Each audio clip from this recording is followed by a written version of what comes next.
Did you want to see the studio before we start, or? Hold on then. Give me a second. Please give me the virtual grand tour. That's like the design and incubation team. We've got our production cutting there, our hand finishing here. We've got our sampling and production line, as you can see, going on right now. And that's the extent. But as you can see, we've got like loads of room to grow. You still there, right? Yeah. Yeah, cool. So we've got like lots of room to grow, like all of this with actually machine spaces, or perhaps a packing table or a QC table. So there's a lot of like options for us to pivot.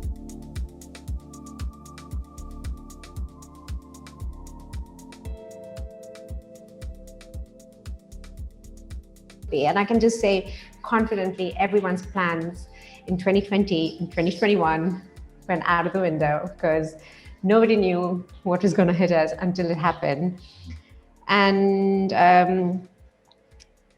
in terms of manufacturing and making it mass, I hope it's not mass, because I just feel that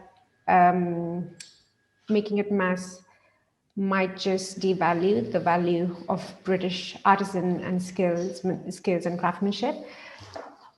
I hope it's popular though, and people start choosing UK manufacturing as a popular option and start seeing the benefits of it. I think local manufacturing for any industry helps you in a creative process, because you can work with the vendor, you can work with the supplier, and you can say, this is possible, this is not possible, how can we improve this? How can we avoid this? And all of these conversations having locally with someone who speaks the same language or is just a stone throw away helps in a really good creative process for the designers, but also in creative problem solving, because it comes down to how the supplier is reacting to the designer. So I think what I do foresee is that through Brexit and through lockdown and through COVID, designers will start seeking UK manufacturers much more. We start seeing a massive increase of people wanting to move their production within the UK compared to the EU because of the international VAT and the taxes, and all of this is nothing but cost, which is adding to the product.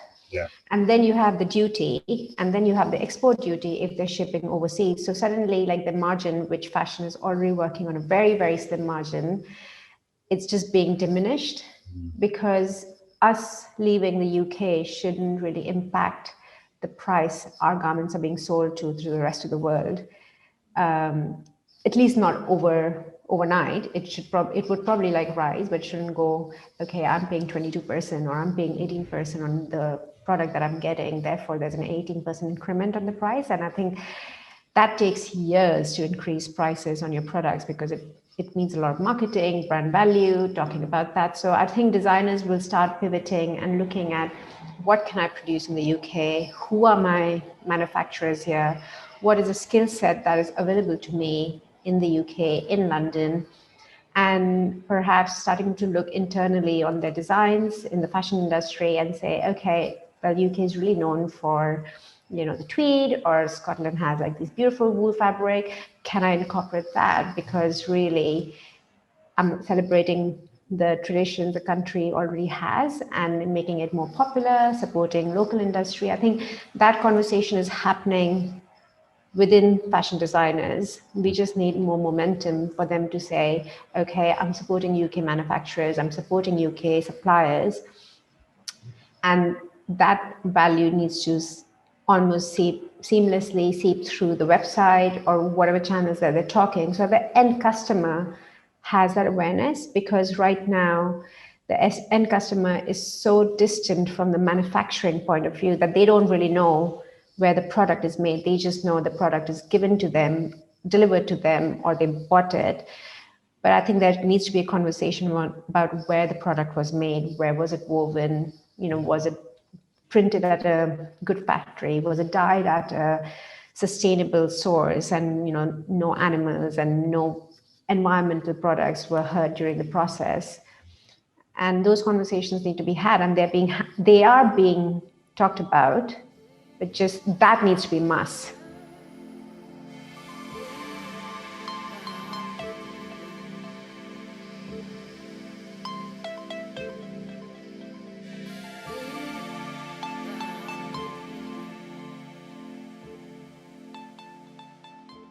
are there any misconceptions that you tend to experience when you have those first conversations with, like, designers might come to you via other people that you work with, or for, you know, general recommendations?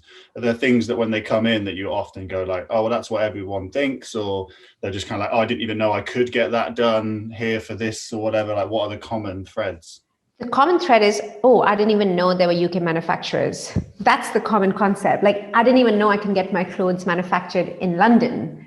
And I'm like, because that concept of an overseas factory, especially in the Far East, I'm from India, and like people have this image of clothes being made in massive factories with like lots of production lines. So the concept of ateliers or smaller factories or smaller runs or more incubated artisan experiences that we provide to our designers, that doesn't exist. But if you went to, say, Paris, you know there are ateliers around Paris. So at some stage, the Parisian Fashion Week, the Parisian designers, the French designers started incubating the ateliers and saying that this is being made here and the lace is being done here, or fabric is, jacquard is being woven there. And I think it is that group initiative that has to come from within the industry, like not only just the buyers, not only just the designers, not the consumers, not the press, but everyone needs to like come together and uplift the whole industry and like shout out about it, saying that you can print fabric here, you can buy fabric here, you can make your garments here, you can make your patterns here. You don't have to travel to 5 different countries to explore different factories and then realize that it was just right here at your doorstep.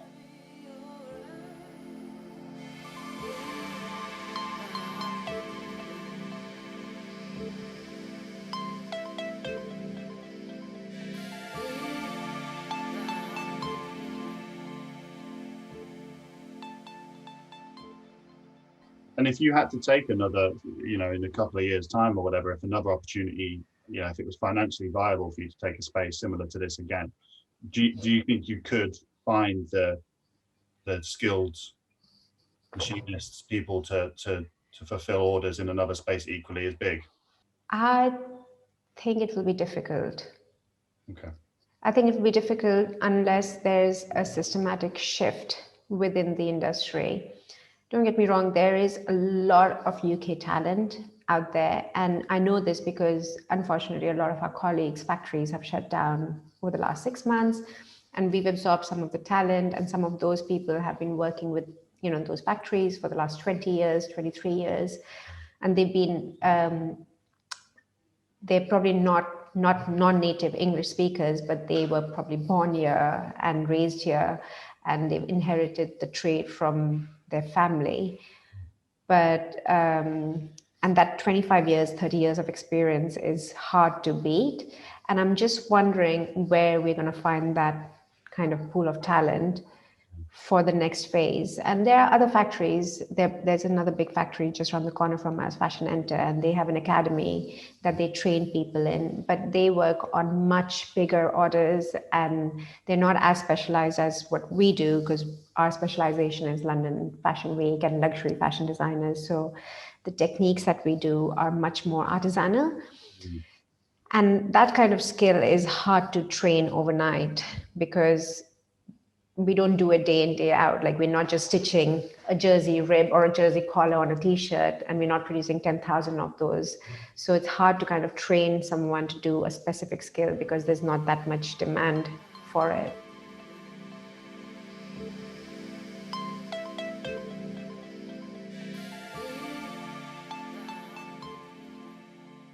When we talked earlier about designers saying, oh, I didn't know I could get this done in London, that's probably even more surprising, because they probably think, oh, I could maybe get a run of t-shirts or something like that. But this idea of, because that's almost like you're part of the design team, you know, you are Correct. working with them. You're not just taking the drawings and then just making to spec. You're saying like, oh, we could actually improve this, or evolve this, or, and I guess that's where we sit, right. The niche that we sit in. And we call ourselves, I mean, traditionally we would be classified as manufacturers, but what we call ourselves are more like luxury labs or luxury ateliers where a product comes to life. And then we just happen to have an amazing manufacturing team right here who can convert your product into production. So our most successful stories and case studies have come from clients who came in with an idea, and then we sat down and we consulted them through a whole mood board and a range plan, and really questioning, do they really need 2 yellow tops in their collection, or can we make it a yellow and a mustard, because that could possibly give in a different fabric, so that it still keeps their identity as a designer. And just almost hand holding them before they're ready to launch. And once they're ready to launch, they are empowered to make some decisions which will allow manufacturers like us to action those decisions. Because otherwise you have a lot of startups and a lot of designers who have an idea and the will to do it, but they may not know the first step or the second step to reach their goals. So through our consultations, we break it down to them saying, this is the first step, this is the second step. And by 5th step, you're ready to walk into any manufacturer and say, this is what I want, and ask the right questions so that you're getting the right answers from them. And make an empowered decision. It doesn't have to be us. You will find that we are the best, but and you will come back to us. But at least you can shop around, and it can justify in your head why you want to work with us. And those have been our most successful case studies.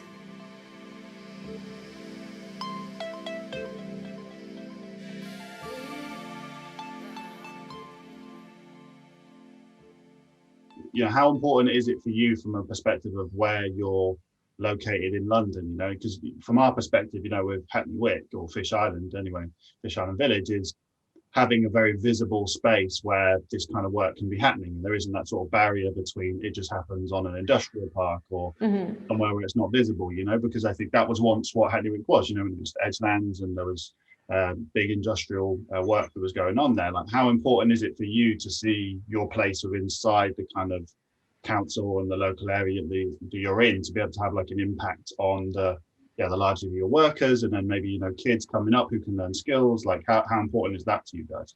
So personally, very, very important.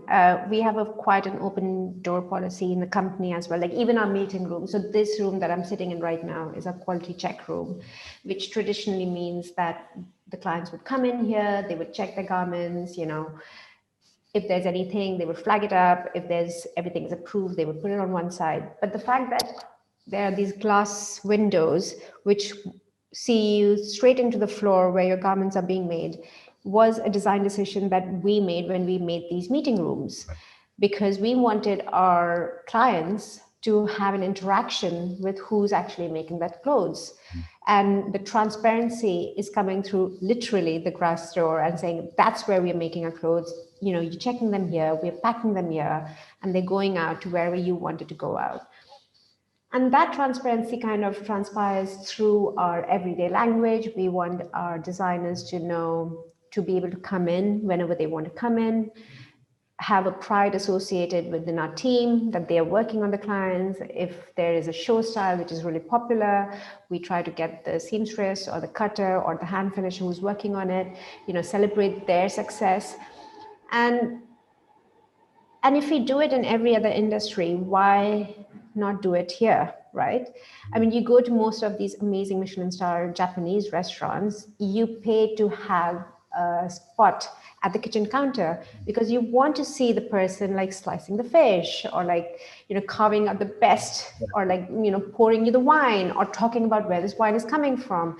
If in every luxury industry you have this interaction with the grower, with the maker, with the producer, there's a little bit of, I think we should question that why are we not celebrating the manufacturers behind those glamorous clothes? Why are we not talking about where the designers are making their clothes? And that's why our DNA within our studio is that, we have a deep tea candle kind of coming in, because what we want is we want to translate the brand identity. If our designers end customer went to their designer store and then came to us we want to be able to translate that kind of experience through that seamless experience from maker to the designer store to the end customer is what we are trying to offer. So we are truly a luxury manufacturer because we really want to talk and celebrate about our makers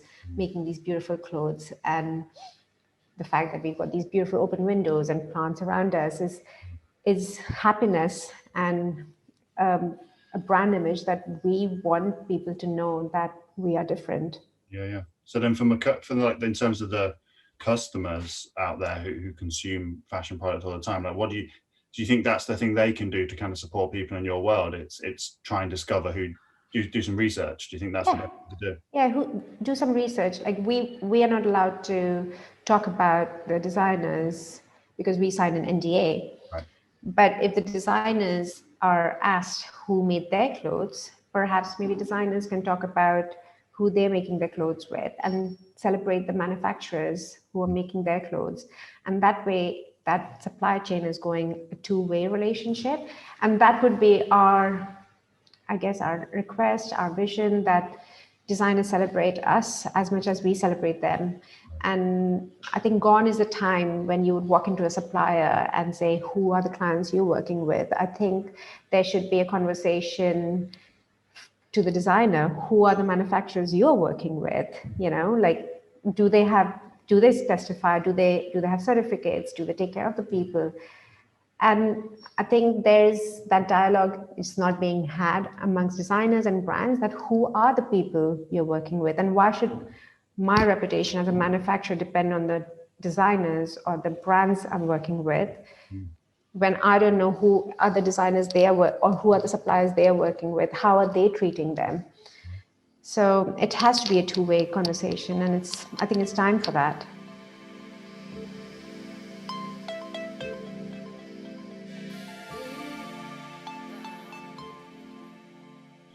What do you see the next steps for you as a company in terms of getting more designers to work with you? How do you see the UK fashion industry or whatever making changes to make your work more visible and give the opportunity for UK designers to make stuff in more localized production supply chains? I think first the recognition would really go a long way. The recognition that first there is a luxury manufacturer right here in London who can translate your visions into reality, can do your production all right here, and can facilitate everything for you. So we act like an extension of the design atelier. And I think that recognition needs to be celebrated for sure, so that more designers know that we are there for them. Because quite often we've got a few designers, some of them I met at Trampery actually previously, and the first question they ask me is, and they're the more new gen designers, they ask me is, how much do you pay your staff? Do you have enough natural light? Do you have enough breaks? So there are new designers who are asking those questions, and I'm lucky to say I'm one of the few lucky suppliers who says yes, actually yes to all of course, And I say that with confidence because, like, if anyone had to kind of, check, that is happening. But that means they must have experiences where things are not happening.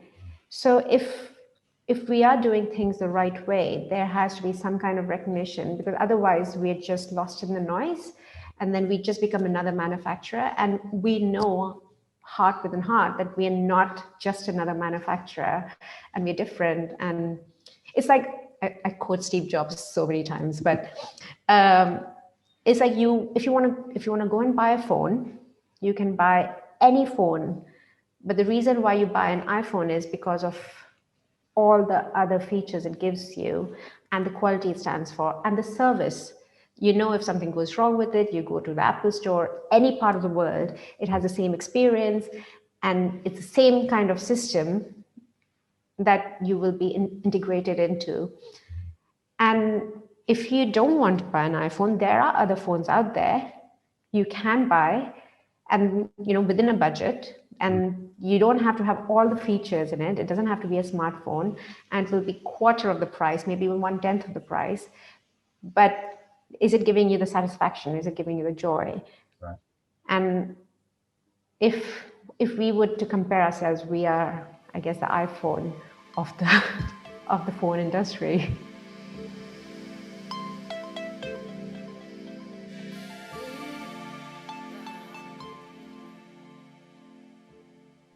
I think I would love the government to have more grants towards manufacturers so that manufacturing can actually become an industry that it once was in the UK and becomes a more popular industry. And as soon as the industry is booming, you can attract local talent, because right now, local talent is like, oh, we don't have manufacturers in the UK, so why should I study that? I should study something else, which will give me a job. And then they find themselves working in a pub or driving Uber because there are no jobs in that industry. But there is a manufacturing industry. There is a growing demand. The supply is kind of tethering, and I think the government should come collectively, get manufacturers together, and create an R&D or a grant to support more manufacturing growth. I mean, if we had some government grants, we would probably train more people. We would buy more specialized machines so that we can offer these specialized services to our designers who are not forced to go to another country to do that service or do that machine, because those machines are pretty expensive. They're not easy, and they take space. Machines take a lot of space. So that image that we have of factories or a massive warehouse is because machines take space, and space in London is expensive. So, if we have some kind of government grants to support or create more manufacturing awareness, and women in manufacturing, I don't meet a lot. So if there is a more female-driven initiative, I'm actually speaking on another event next week, and it's driven by Alison Rose's. I don't know if you know the Alison Rose's female entrepreneurship, and it talks about like how female entrepreneurs find it really hard to get funding, because that's a concept that's not happening, and funding is the first stage of starting a business. So if funding is more available, or grants are more available, or incubators are more available, of saying, great, this is your idea, I believe in your idea, this is a manufacturer that we're going to team you up with, we will fund X number of amount for the next 2 years in your business, and after that we'll take a percentage share in your sales, or whatever the terms of partnership would be.